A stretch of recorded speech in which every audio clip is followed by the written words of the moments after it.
Good morning to you all. So, it's an early day today. It's 6:45 pa lang.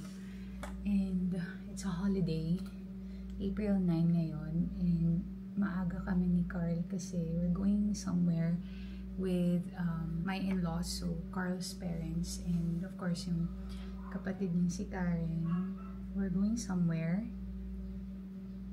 And medyo malayo yata sa Quezon City, so kailangan maaga kami. And then I think after that we're going to go to Green Hills. So just getting ready ngayon.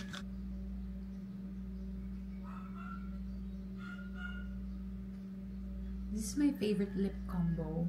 Ito, pinagmimix ko yung Choo Choo Beauty na Bridal Bloom and then yung Izzy na Hydro Gloss and Cowgirl. So favorite ko silang pagsamahin. Ang ganda ng effect niya. Yes. Okay, so dahil malayo yung biyahe, nagbaon kami na mga chips and binili namin last time ni Carl sa Landmark, yung bago ng Rico and Pocky.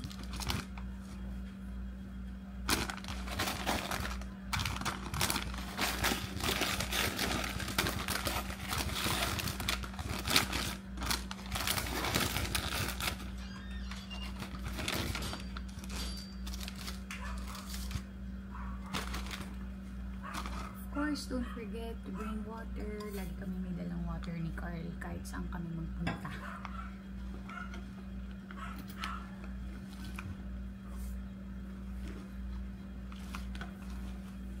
Okay, let's go.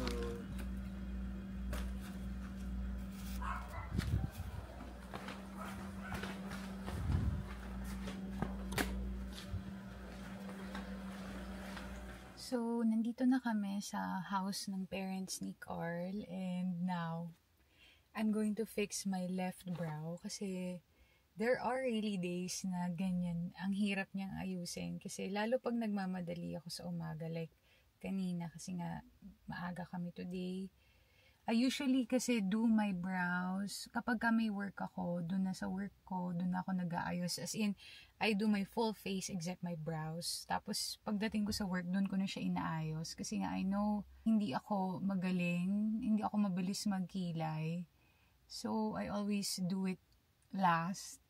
Except if I really do have enough time, I do it first. So, dahil aalis kami ngayon ng umaga, I have to do it first kasi nga, I won't have time kasi nasa biyahe na kami mamaya. But it turns out na hindi ako happy sa brows ko. So I'm redoing it now, just the left brow. Kasi I think yung kanan yung mas okay. So sometimes yung kanan yung mali, sometimes ayan yung kaliwa.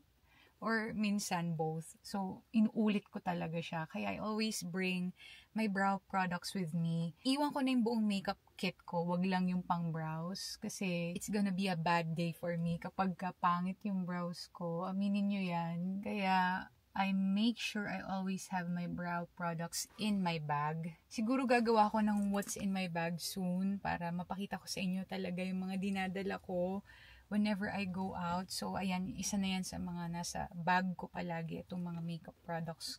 Not the makeup products, but yung brow products ko. I'm using yung Strokes na Brow Fixer in Clear. I recently got this and I just fell in love with it during the first time I used it kasi sobrang dali niyang gamitin. And I find na I do less mistakes whenever I use this. Madali siyang, I mean, you have time.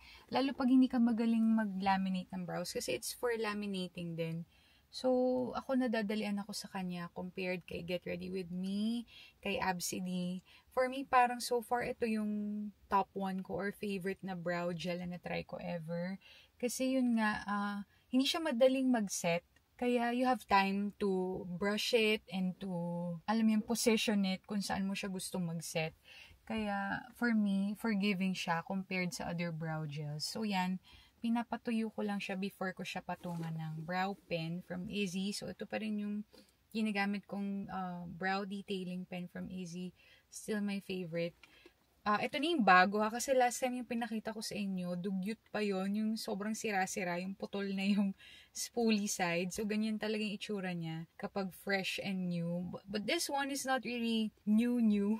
I had it for a while, pero iniingatan ko talaga siya. So, as usual, lagi kong dala yung box niya, 'di ba? Kinuwento ko yan sa inyo sa isang vlog ko na I always keep the boxes with me, lalo na yung mga lip products ko kasi they tend to leak.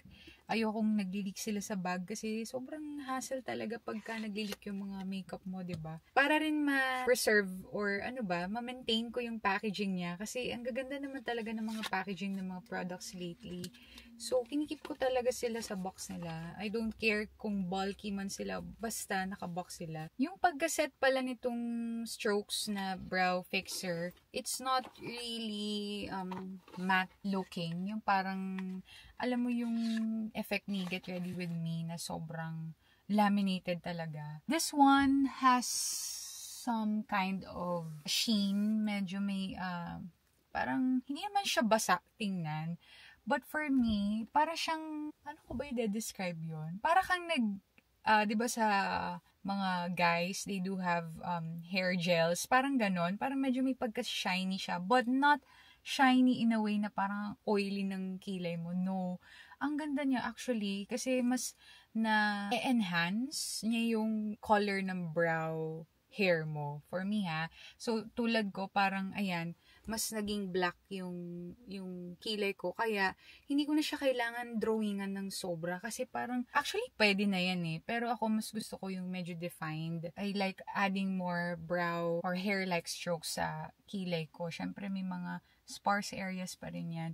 But alone, okay na siya. Kasi parang, alam mo, parang nag-brow gel ka na rin na may tint. Kasi nga na-enhance niya yung color ng brow hair mo. Gusto ko talaga siya. For me, top 1 ko to so far, itong Strokes Beauty na brow fixer. Ko-contemplate ako, uulitin ko rin yung right side. Kasi parang ang ganda ng left side. Ang natural niya lang tingnan. Kaninang gawa ko, parang ginawa ko siyang plakado. Kaya siguro pansin na pansin kung hindi siya pantay. Anyway, uulitin ko na lang din para matahimik na ako.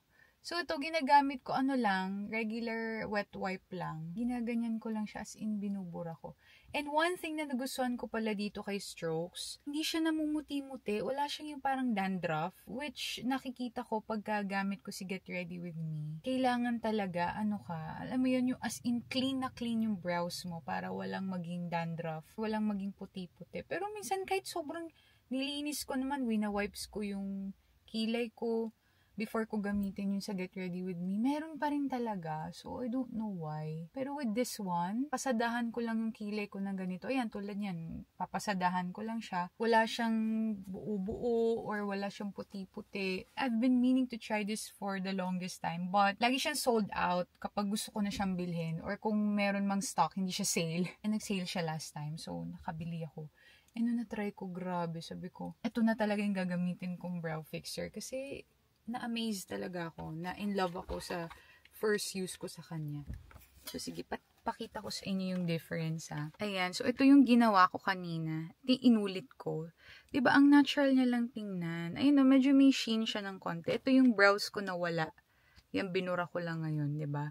So, makita nyo mamaya, ang ganda talaga ng pag-set niya. Ayan, oh. And this one doesn't move anymore. Ganyan na siya the whole day. Amazing talaga. Nito pala, pagka first applied, basa talaga siya. As in, nung una nga parang ang basa naman nito sobra. Baka kumalat-kalat siya. Yun yung worry ko when I first tried it. Pero habang nagsiset siya, sabi ko, wow. Akala ko magiging messy siya. Kasi nga parang basang-basa masyado yung wand niya. But it did meet my expectation. There you go. Diba? Alone. It looks like that already. Ito yung merong detailing pen na, yung detailed na. But this one, diba, kahit ganyan na, kung nagmamadali ka, yung hindi ka talaga magaling mag-brow pen, pwede ka na dito. I mean, no, hindi naman ganun ka-shape and defined yung brows ko. Pero, when I applied this one, ganyan yung effect niya. Diba? Medyo ano siya talaga, parang gel sa buhok, pero sa kilay, ang ganda niya. I can't explain it more. I like it. Ano ba tong vlog na to? Naging vlog na ng kilay, no? Ganun lang ginagawa ko pagka hindi talaga ako na happy. Hindi ko sinasacrifice yung buong araw ko na hindi ako happy. Talagang inuulit ko siya. Kung kaya ko siyang ulitin, uulitin ko talaga.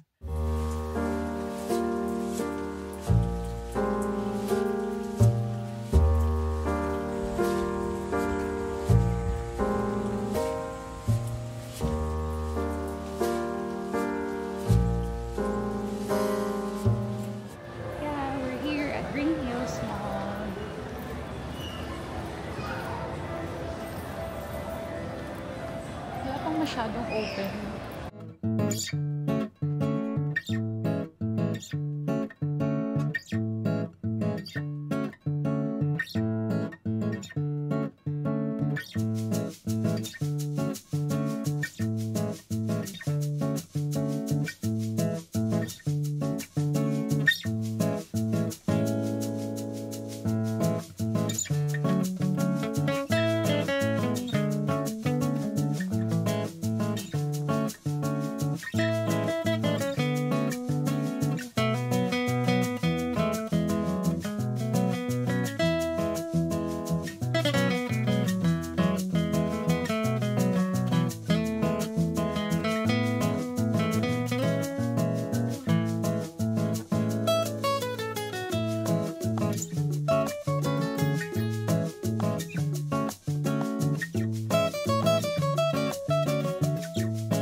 Going to open our wedding portrait. Are you excited? Yeah? Yeah. Yeah? Oh, sumasagot din naman. Oh, okay. Can you help Nong open? Open? Open. Open. Slowly. Slowly. Slowly.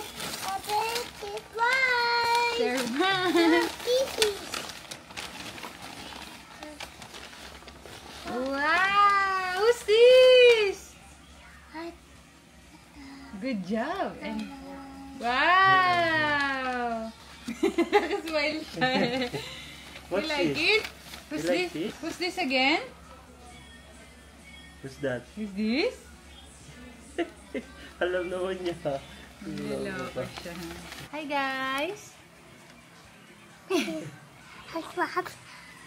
Say hi guys! Ay!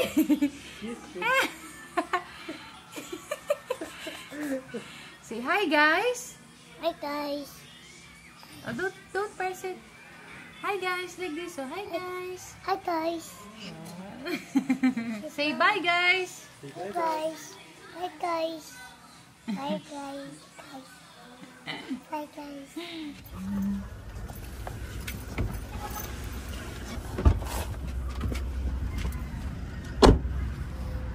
So hot.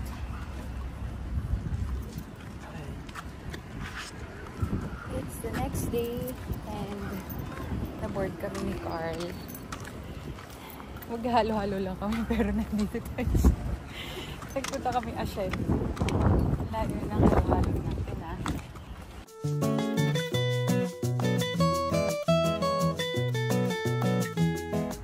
Okay, bumalik na kami dito sa car. Wala kami nakita. Walang halo-halo. Parang wala masyadong nagbebenta ng food dito. Usually kasi may mga food stalls. Pero ngayon wala. Siguro kasi weekday. Pero holiday naman. Tapos wala naman kami na gustuhan doon. Parang wala nang masyadong maganda. Before may mga nakikita talaga kaming mga good deals talaga. Yung bag ni Carl ng donut, yung brand. Dito namin nabili yun. So ngayon parang wala na masyadong magaganda. Or hindi lang namin sure kung wala pa silang deliver or kung nabili na ba ng mga tao kasi ang dami rin tao kanina. Pero wala kami na type. So ngayon, maghanap na lang kami ng cafe na lang. Kasi parang walang halo-halo. So saan halo-halo? Meron din yung razons dito kaso hindi nga tayo nag-razon sa Kalamga. So dito na tayo nag-razon. Sige, so check muna namin kung alin yung mapipili namin coffee. Sige. Okay, change of plan na naman. Wala nang halo-halo. Ay, hindi. May halo-halo mamaya sa Mang Inasal. Tapos, dito lang kami sa Burger King. Mag-take out Yung double deal kami niya, ng miss. burger. Sorry po. Yung double deal, Yung double D, ilang set po? isang set nun. Okay, paano pa po? Yung, ano ba siya? 4 cheese. Yung 4 cheese, For cheese, junior or malaki na po? Junior lang. yung junior lang, Okay, may drinks na po? walang drinks. Okay. Ano pa? Yun lang, love. Ayun lang. Okay po, nagsunod na po sir. Sa wakas, nakakuha rin tayo ng ganito, mga coupons nila. Dati kasi nakakuha kami nito sobrang dami. Kaso ngayon, ito, parang wala. Ngayon lang ulit. Tapos, ito na, yung kay Carl, yung Whopper Junior na, parehong, ano ba to? Extra long? Isang extra long, isang extra long junior, tsaka Whopper Junior. Yung sa akin naman ay 4 cheese na, ano ba yan? 4 cheese na junior. Mano ko na ba? Kung na ako.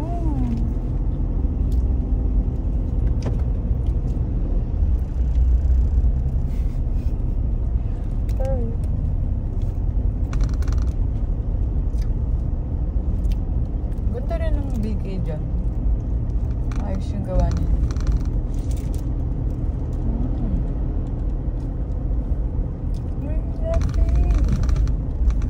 Si Carl na lang ang umorder dito sa Mang Inasal kasi wala siyang drive-thru. So, nag-park na lang kami dito sa tapat. Tapos, siya na lang bumili. Sabi ko nga ako na lang para makakain siya ng burger. Kasi ako nauwas ko yung burger. Hindi ko alam, sobrang gutom ko talaga. Pero kanina pa naman kasi kami nag-lunch, mga around 12. Magsi 6 PM na, 5:20. Sanay kasi ako sa snacks in between. Ganun talaga ako. So, kaya gutom na. Naggutom na rin. Ang dami na ditong fast food sa along Tagaytay. Biruin mo, umabot kami ng Tagaytay. Kakahanap ng halo-halo. Meron mga halo-halo. Meron namang Mang Inasal sa amin. Pero, wala. Nag-road trip na lang din. Bigla ang road trip. Dito yung along dito sa Rotonda, yung sa May Fora Mall. Ang dami na ditong bagong fast food. Meron ng Burger King. Meron na rin KFC. Ayun, yung Chowking yata matagal nang meron doon. Hindi ko sure, hindi ko na matandaan. Hindi naman masyadong traffic ngayon, kaya okay lang.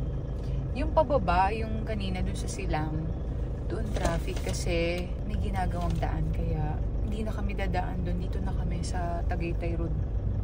Dadaan pa uwi. Gusto sana namin itry ni Carl yung Ben's halo-halo, kaso walang malapit na branch sa amin sa Calamba. Parang although meron yata sa Kabuyaw, pero hindi namin sure kasi hindi naman kami dumadaan masyado doon, baka wala rin parking. Tapos yung isang option namin is yung Razon's halo-halo. Meron yun malapit sa amin, mas malapit. Kaso sabi namin, baka meron pa sa iba, kaya umabot na kami dito. Pero ang ending, Mang Inasal din. Masarap talaga sa akin for me, ang gusto ko yung Mang Inasal over Chowking. Basta for me yung kung gusto ko lang, nagka-crave lang ako ng halo-halo, Mang Inasal. Mas gusto ko siya kasi mas marami siyang lahok. Iba kasi parang gatas lang, yelo lang. Wala na.